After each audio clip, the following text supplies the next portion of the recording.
Pemerintah bersama Mitra Kerja Badan Gizi Nasional terus melakukan sosialisasi program makan bergizi gratis atau MBG sebagai upaya meningkatkan pengetahuan masyarakat terkait pentingnya pemenuhan gizi seimbang bagi anak-anak serta pencegahan stunting sejak dini.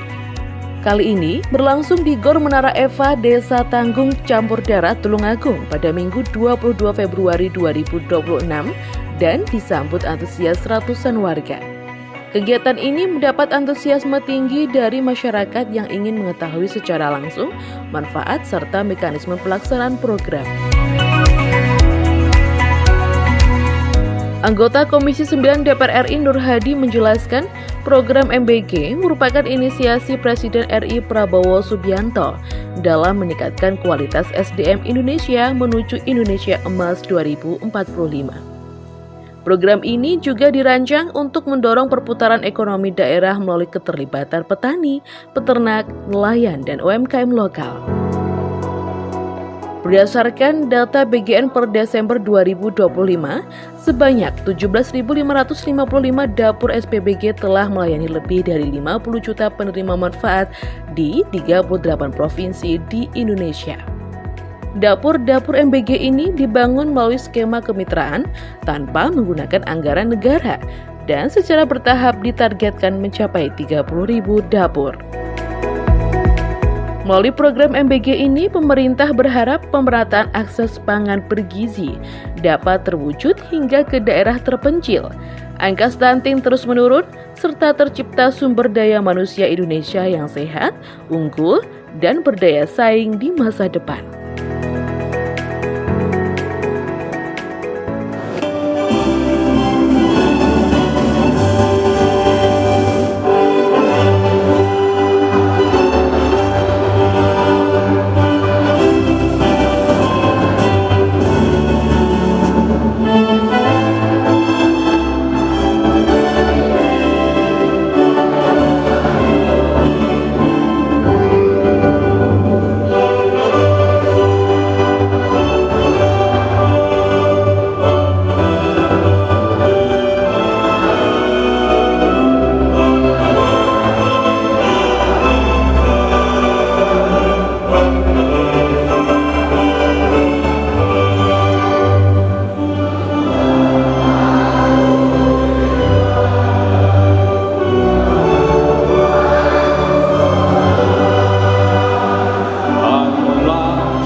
Sosialisasi program bersama mitra, bersama mewujudkan gizi berkualitas untuk generasi sehat Indonesia.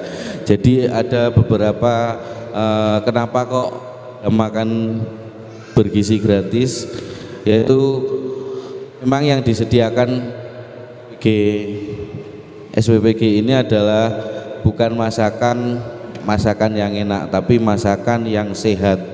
Jadi tanpa bahan pengawet, tanpa penyedap rasa, tanpa formalin dan yang lainnya. Maka dari itu kadang ada beberapa penerima manfaat yang dari sekolahan komplain, rasanya kok tidak enak, rasanya kok tidak sedap.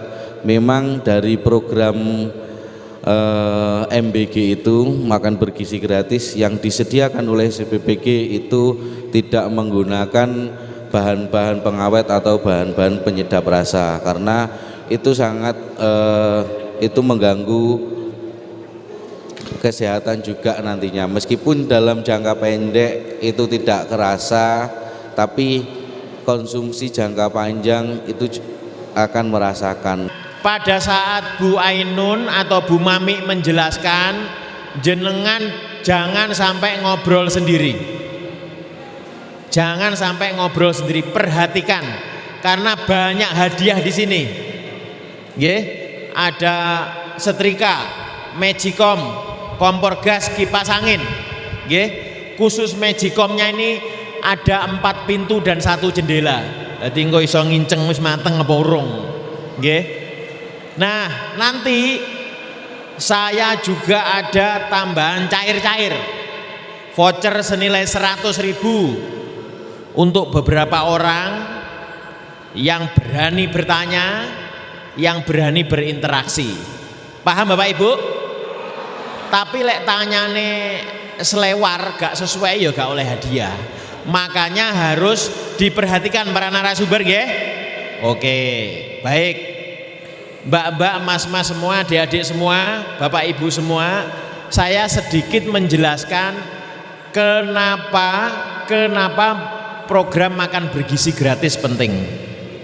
Bapak Ibu, Mbak Mas semua perlu diketahui, gizi itu sangat mempengaruhi terhadap 1 kesehatan, 2 kecerdasan, 3 juga bentuk fisik tubuh. Nggih. Nah, kaitannya dengan kesehatan nanti dijelaskan Bu Mami. Saya ngomong tentang kecerdasan. Mas Mbak semuanya, Bapak Ibu semua perlu diketahui, hasil survei lembaga independen tahun 2023, tingkat kecerdasan orang Indonesia atau tingkat IQ kecerdasan orang Indonesia rata-rata dari 11 negara Asia Tenggara, kita ranking 2 dari belakang. IQ orang Indonesia berapa Pak Nur? Rata-rata 78,3. Itu hampir sama rata-rata tingkat IQ kecerdasan orang Timor Leste yang ranking 11. Kita ranking 10. Terus yang cerdas nomor 1 se-Asia Tenggara negara Manur? Negara mana Pak Nur? Singapura. Disusul Malaysia, Vietnam, Thailand dan seterusnya. Nah, kenapa orang Indonesia kok kecerdasannya rendah Pak Nur? Karena salah satunya asupan gizinya kurang. Nuwun sewu, lek sing sepuh-sepuh dahar blendrang rapopo, mergo wis sepuh. Leleke anake SD, SMP, SMA dina-dina diparingi blendrang, dilalah lawe kerupuk pisan. Enggak akan ada gizi yang masuk. Diparingi mie instan, sego sayure mie instan, lawe kerupuk, niku karbohidrat kabeh, ora enek gunane. Ngelemokne awak tok, Bapak Ibu. Protein, asupan protein itu harus ada. Apa? Di MBG ada susu, ada buah, ada sayur, ada lauk pauk, ikan, ayam dan lain sebagainya. Ada karbohidrat juga. Jadi paham gunanya MBG, paham Bapak Ibu? Nggih, jadi untuk meningkatkan kecerdasan. Iwak nggih, iwak sepat, iwak teri makin cepat bendang panggah isoe ketoke cair tenan iki. Yang terakhir iwak sepat, iwak mujair makin cepat bendang antar lek pas cair nih. Tepuk tangan untuk kita semua Bapak Ibu. Ya, sekali lagi mohon diperhatikan nggih. Oke, saya terima kasih atas perhatian panjenengan semuanya. Tolong untuk ngetes kekompakan kita semua, jempolnya di atas. Jempolnya di atas Bapak Ibu, Mas Mbak sedaya. Niku digeseke ping 3, nggih. Ketewu, ngoten artine, nggih. Siap nggih? 1, 2, 3. Matur nuwun Pak Nur. Cair. Maknyes. Tepuk tangan untuk kita semua Bapak Ibu.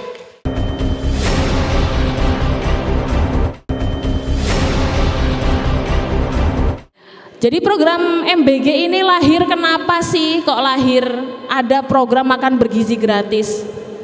Karena ada angka stunting yang masih tinggi.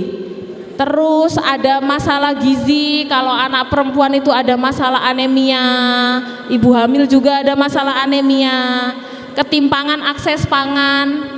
Di sini kalau zaman dulu yang namanya lawuh telur, lawuh ayam itu cuma dapat kalau ada bancaan, nggih. Kalau ada orang kenduren, nggih ya. Sekarang kalau ada MBG bisa seminggu 3 kali, 1 porsi, anak 1 potong, kan kayak gitu nggih. Jadi akses pangannya. Kemudian ada ketidakstabilan ekonomi dan kemiskinan. Jadi ini yang melatar belakangi kenapa program MBG ini lahir. Next. Untuk meningkatkan gizi anak Indonesia, perbaikan gizi. Di usia-usia dari dia di dalam kandungan sampai dengan di masa dewasanya, yaitu usia sekolah SMA SMK. Next. Sasaran pemenuhan gizi ini ada di peserta didik dari PAUD sampai dengan SMA SMK. Kemudian ada non peserta didik yaitu ibu hamil, ibu menyusui, sama balita. Terus sekarang ada yang ditambah pesertanya itu tenaga pendidik dan non tenaga pendidik. Biar gurunya gak ngaplo nggih. Muridnya maem, gurunya nggih dahar. Ngoten nggih. Next. Tujuan paling utama dari program MBG ini memperbaiki dan meningkatkan gizi anak Indonesia. Tapi ternyata nggak cuma itu Bapak Ibu, ada tujuan lain, meningkatkan akses pangan, ada peningkatan prestasi siswa. Jadi dengan adanya MBG ini diharapkannya anak-anak itu makin semangat sekolahnya. Anak-anak kan suka makan nggih, diiming-imingi makanan masuk sekolah, nggih. Tapi nggih enggak apa-apa kalau itu menjadi motivasi dia jadi belajar. Harapannya memang seperti itu. Kemudian ada pemanfaatan bahan lokal. Kalau di sini rata-rata petani nggih. Petani peternak ngoten. Nah, kalau zaman dulu sebelum ada MBG, enggak usah jauh-jauh zaman dulu nggih. Sebelum ada MBG, ngejualnya kan pasti ke Tengkulak. Harganya kan lebih murah. Karena permintaannya masih rendah, permintaan bahan tuh rendah. Tapi kalau ada MBG ini, permintaan bahan kan meningkat nggih. Di sini ayam sekilo berapa, Bu? 40. Padahal dulu mboten segitu nggih. Karena apa? Produksinya masih sedikit, tapi permintaannya meningkat. Di sini jangan dilihat, wah gara-gara MBG harganya jadi mahal. Bukan. Tapi wah, kalau saya miara ayamnya dijual lasip ngoten ya. Jadi kita harus bisa melihat peluangnya Bapak Ibu. Karena tujuannya itu ini stimulus Bu, dipancing biar masyarakat itu bisa jadi produsen. Bukan kita melihat efek harganya jadi mahal mboten. Tapi kita melihat oh ini stimulus loh, ini peluang. Monggo yang di rumah punya kebun cilik-cilikan, miara ayam, ya, nandur sayur, ya. Miaranya ayam petelur, lah ngoten nah. Jadi kita itu melihat peluang di situ. Kemudian ada penciptaan lapangan kerja. Di sini ada yang jadi relawan, Bu. Relawan di dapur SPPG ada? Nggak ada nggih. Jadi ini Bu, Bapak Ibu, SPPG ini satu SPPG relawannya bisa sampai 47 orang. Syaratnya nggak harus sarjana mboten. Nggak harus berpenampilan menarik boten. Kalau di Indonesia tenaga kerja di swasta kan ini ya persyaratannya mustahil ya. Tapi kalau di SPPG boten. Yang penting sehat walafiat, bisa bekerja. Kalau tukang masak nggih saged masak. Kalau drivernya nggih punya SIM A, lak ngoten nggih. Jadi itu menciptakan lapangan kerja. Bapak Ibu yang nganggur di rumah bisa ikut gabung kalau ada SPPG terdekatnya. Next. Ini strategi arsitektur ekosistem yang ingin diwujudkan oleh Badan Gizi Nasional itu seperti ini Bapak Ibu. Yang di sana penerima manfaat ngasihnya ke penerima manfaat sekolah, terus ibu hamil, ibu menyusui, balita. Tapi di tingkat produksinya kita itu melibatkan masyarakat sebagai penyedia bahan baku. Nanti itu produsennya dari UMKM, dari masyarakat kecil, terus dikepulkan oleh BUMDes, koperasi, terus BUMDes koperasi jadi suplai ke SPPG. Akhirnya apa? Uangnya itu muter di masyarakat Bapak Ibu. Petani ini jadi angsal profit, nggih. Terus BUMDesanya jadi dapat profit juga, bisa bangun desanya. Lah seperti itu ya. Nih rantai pasoknya yang ideal. Jadi petani terus kita produksi dari petani, terus dikumpulin, disimpan di storage-nya koperasi, kemudian didistribusikan ke SPPG, distribusikan ke penerima manfaat. Dampaknya apa? Harganya bisa stabil kalau produksinya itu ada, Bu. Jadi di sini yang kita garis bawahi apa? Kita harus melihat peluangnya. Produksi bahan baku. Nih, harganya stabil, petani ini jadi punya pasar. Nandur itu panennya ada yang membeli. Nah, ini analisis kandungan gizi. Ini kalau untuk gizi, insya Allah dari ahli-ahli gizi yang ada di SPPG sudah mengerti karena kami rekrutmennya juga dari sarjana yang ahli gizi. Kalau saya sendiri bukan ahli gizi Bapak Ibu, ngapunten, saya administratif memang untuk pengawasan dan ngatur-ngatur administrasinya. Di bagian mana sih masyarakat kita mintain tolong berperan di program MBG ini? Ini Bapak Ibu, penyedia bahan pangan lokal. Jadi masyarakat itu dimohon, monggo yang punya keterampilan bikin apa ya sebutannya, menu kering itu ada kue-kue, tapi memang harus ada PIRT-nya nggih Bapak Ibu nggih. PIRT harus ngurus PIRT, itu bisa suplai ke SPPG. Karena kan hari Sabtu itu ada menu kering. Ini bisa jadi peluang juga. Untuk suplainya bisa dikomunikasikan dengan SPPG terdekat wilayah Bapak Ibu. Yayasan mitranya yang menaungi bisa dikomunikasikan. Terus masyarakat sebagai relawan. Nanti kalau ada SPPG berdiri, monggo yang belum punya pekerjaan, yang ingin bekerja dekat rumahnya bisa mendaftar. Terus ada juga sebagai penerima manfaat, anak-anak Bapak Ibu yang jadi penerima manfaat, nggih monggo makanan yang sudah disediakan dihabiskan karena untuk demi kebaikan gizinya masing-masing. Terus masyarakat itu sebagai pengawas. Kalau ada penyimpangan, monggo dilaporkan ke kami. Bisa melalui sahabat gizi di call 127 atau bisa di DM di KPPG Surabaya atau di KPPG Jember. Kalau di Jawa Timur itu KPPG ada 2 mawon Bu, di Surabaya sama Jember. Kalau Tulungagung ini dereknya wilayah Jember, tapi boleh DM ke Surabaya boleh. Kita sama-sama satu badan, tujuannya sama, mensukseskan program.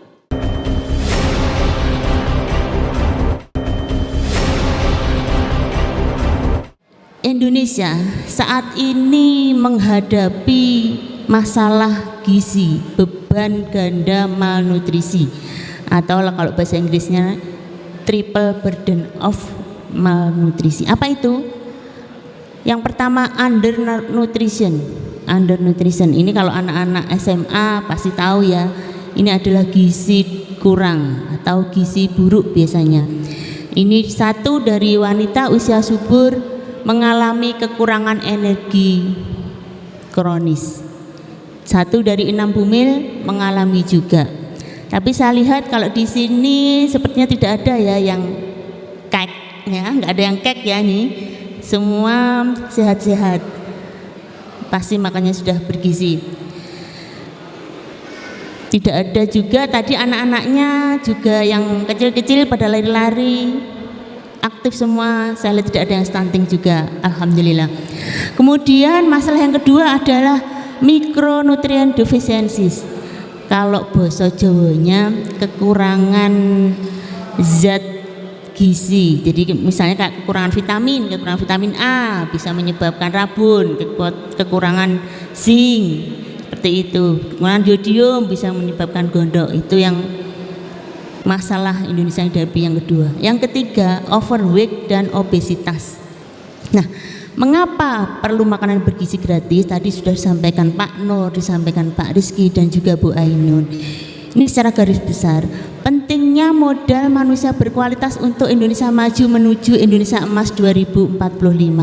Saya lihat ini banyak adik-adik yang masih di SMA. Ini adalah generasi penerus bangsa yang perlu kita tingkatkan gizinya agar mereka-mereka nanti cerdas, karena mereka-mereka inilah yang akan ke depan memimpin bangsa kita ini, menggantikan kami-kami yang mungkin beberapa tahun lagi sudah tidak produktif seperti itu. Kemudian peran gizi dalam membangun manusia yang berkualitas. Tadi sudah disampaikan Pak Nur juga bahwa dengan makan bergizi diharapkan generasi muda akan lebih cerdas ke depannya. Kemudian peningkatan akses terhadap pangan bergizi berpotensi meningkatkan kualitas hidup.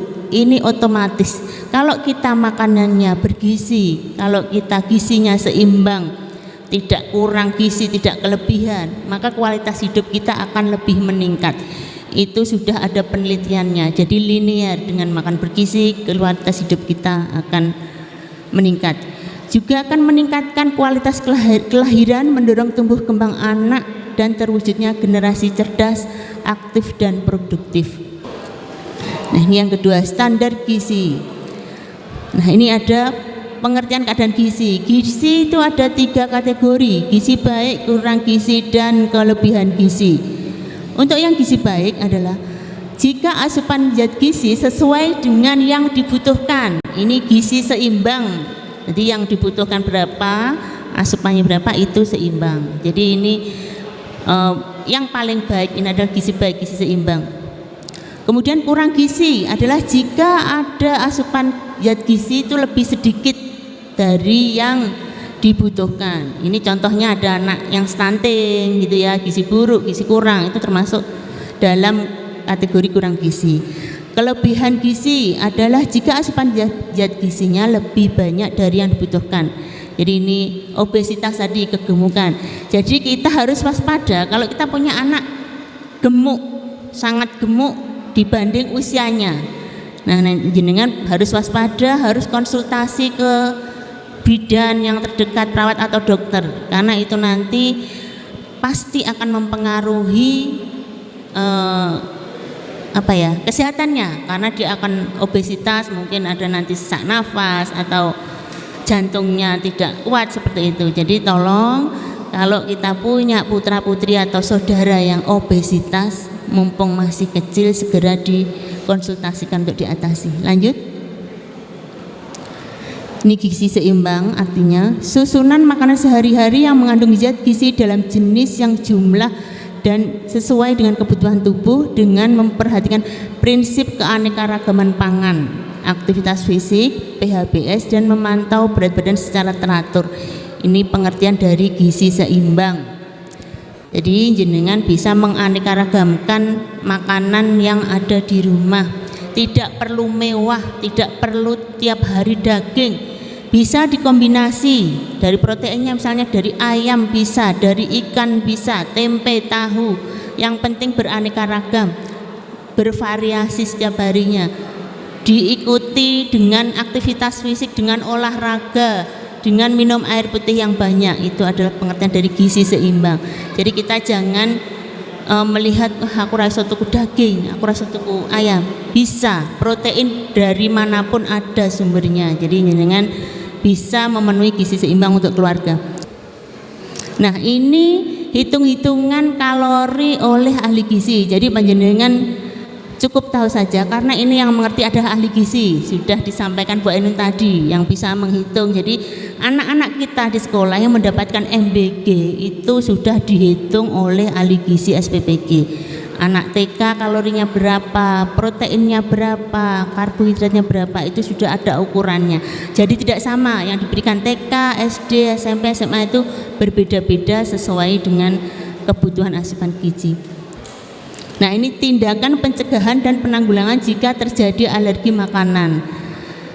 Sebelumnya memberikan informasi tadi pada sasaran terkait risiko alergi dan jenis-jenis makanan. Apabila sudah terjadi misalnya alergi, itu segera ke puskesmas untuk melaporkan kejadiannya. Nah, ini sebelum pelaksanaan, MBG harus melakukan identifikasi alergi makanan yang diderita oleh masing-masing sasaran dengan pemberian formulir kepada sasaran. Nah, ini kita sudah menekankan pada sekolah sebelumnya itu harus diberitahu lebih dulu. Mungkin lanjut. Ini adalah edukasi. Nah, manfaat kegiatan MBG dalam pengenalan makanan gizi seimbang. Manfaatnya adalah 1, anak mengetahui makanan yang bergizi buat tumbuh kembang sesuai dengan program isi piringku.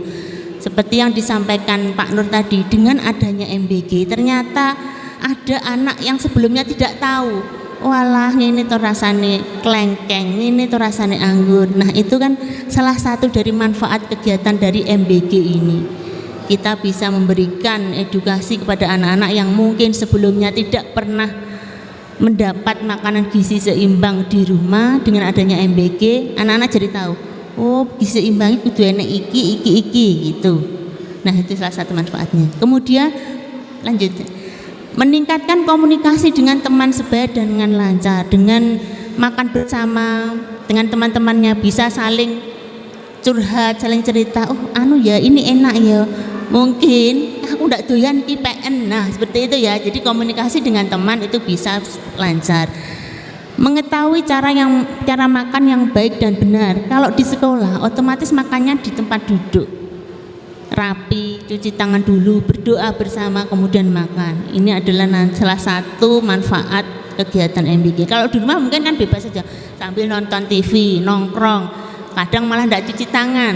Nah, ini manfaatnya itu. Dengan adanya MBG, anak-anak bisa mengetahui cara yang makan dengan baik dan benar.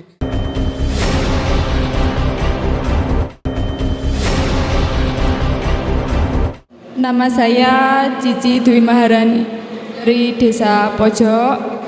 Mohon izin untuk Ibu Ainun Marifah, Ainun, ya, dari BGN. Saya mohon izin bertanya, bagaimana petani, peternak ataupun nelayan lokal bisa mendaftarkan diri sebagai pemasok SPPG? Silakan. Bagaimana petani dan peternak bisa menjadi pemasok? Jadi begini Bapak Ibu, untuk pengelolaan keuangan negara kan ini kita harus ada yang namanya pertanggungjawaban. Yang jelas harus dinaungi oleh badan usaha yang terdaftar. Makanya itu sebenarnya kita arahkan ke BUMDes atau ke koperasi. Jadi memang badan usaha boleh UD, boleh CV gitu ya. Nah, nanti kan ada nota-nota resminya, ada NPWP-nya, itu boleh langsung menghubunginya, bisa ke kepala SPPG atau ke mitra yayasan yang punya SPPG tersebut kalau mau menjadi pemasok. Tapi harus merupakan badan usaha resmi. Jadi tidak bisa secara perorangan. Karena ini urusannya dengan pertanggungjawaban keuangan negara. Ngoten. Jadi nanti mungkin diakalin bisa joinan sama petani-petani yang lain, atau di desa tersebut ada koperasinya di sini atau ada BUMDesnya? Ada koperasi Bu di desa Ibu? Oh, belum Kalau ada. BUMDes ada. BUMDes ada. BUMDes, ya bisa dijual di BUMDes ya Mbak ya. Itu nanti bisa monggo para petani, peternak, monggo langsung bilang ke Bapak Kepala Desa, Pak ini boleh nggak dibantu untuk difasilitasi melalui BUMDes. Kami mau jadi supplier, tapi kendalanya kami tidak memiliki badan usaha resmi. Jadi ibu-ibu, bapak-bapak yang petani peternak bisa gabungin produksinya, ditawarkan ke SPPG itu melalui BUMDes itu dengan harganya sesuai HET. Apakah sistem makanan bergizi ini terus untuk selamanya dalam jangka lama atau hanya program dari Bapak Prabowo? Kan juga sistem ini kan untuk masyarakat kan sangat penting juga. Program MBG ini adalah merupakan program prioritas nasional, Mas Alfiano, ya. Selama kepemimpinan Pak Prabowo Presiden kita ini insya Allah dipastikan berlanjut sampai periode beliau menjadi Presiden Republik Indonesia. Nah, gimana kelanjutan nanti pada masa presiden selanjutnya? Selama program MBG ini berdampak positif, ya, baik itu untuk mencetak generasi emas dan berkualitas, juga berdampak positif, berdampak signifikan bagi pemerataan ekonomi di tingkat desa, masyarakat makin sejahtera, anak-anak makin cerdas, maka saya sangat meyakini program MBG ini akan berlanjut terus. Gitu ya. Ini kita melihat program makan bergizi di negara-negara lain. Karena di negara lain ini sudah lebih dari 106 negara yang sudah mengadakan program seperti makan bergizi gratis. Cuman konsepnya berbeda-beda. Kita saja Indonesia yang belakangan. Perkenalkan, nama saya Arbi dari Desa Sawo. Untuk porsi besar Pak nggih. Untuk porsi besar tiap porsi dianggarkan 15. Untuk porsi kecil 10.000. Oke. Yang sebelah sini anggaran menu untuk porsi menu kecil berapa untuk bahan makanan? Untuk menu porsi besar itu anggaran untuk bahan makanan itu Rp10.000 bahan makanan. Untuk menu porsi kecil anggaran bahan makanan itu Rp8.000. Oke, clear ya. Saya ganti sekarang, saya tanya, ketika uang 8.000 dan Rp10.000 cukup enggak ketika jenengan masak sendiri di rumah dengan ada ayam goreng, ada sayur, ada protein, tahu tempe, ada nasi, ada susu? Cukup enggak? Enggak cukup. Oke, jadi pahami, ketika jenengan menjustis mengkritik itu boleh, tapi ketika jenengan kritik harus ada dasarnya dulu. Dasar kritiknya jenengan apa? Clear ya? Memang secara tidak langsung dengan program ini tidak terasa langsung oleh masyarakat, karena imbasnya itu bertahap dan berkala. Dengan jumlah dapur yang belum maksimal juga, itu contoh di Tulungagung itu sebelum ada penambahan dapur totalnya sekitar 92 dapur ya di satu kabupaten Tulungagung. Satu SPPG untuk belanja bahan makanan itu kurang lebih sekitar 30 juta per hari. Dalam satu bulan itu 24 hari. Jadi satu SPPG satu bulan belanja kebutuhan dapur itu sekitar 700 juta. Satu dapur satu bulan.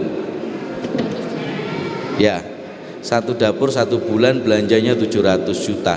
Kalau di Kabupaten Tulungagung itu ada 104 dapur, berarti 700 juta dikalikan 104 dapur berapa? 78 juta. 78 miliar dalam satu bulan. Nah, uang 78 miliar yang diputar di MBG, hebatnya lagi ini tidak mungkin elit-elit partai ataupun elit-elit politik itu ikut bermain. Contoh segi kecil, ketika wortel, sayur-sayuran, brokoli dan yang lainnya tidak mungkin beliaunya ikut nanam, ikut di sawah. Ya betul. Terus ketika kita bicara protein, tahu tempe, apa mungkin Mbak Ainun buat pabrik tahu tempe? Tidak mungkin. Jadi uang 78 miliar dalam satu bulan itu kembalinya semua ke masyarakat, bukan ke elit-elit politik, bukan ke elit-elit partai, bukan ke pejabat.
didampingi Mas Rizky Ranisa, anggota DPRD Kabupaten Tulungagung dari fraksi Nasdem.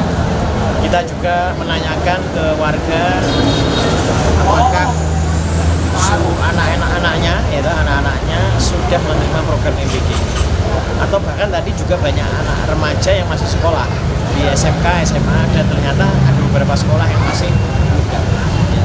Kita cek di campur darat ini ada berapa dapur? 5. Ada 5 yang beroperasi. 5. Sudah semuanya. Ya. Sudah semua. Nah, berarti masih ada sekolah yang kelewatan.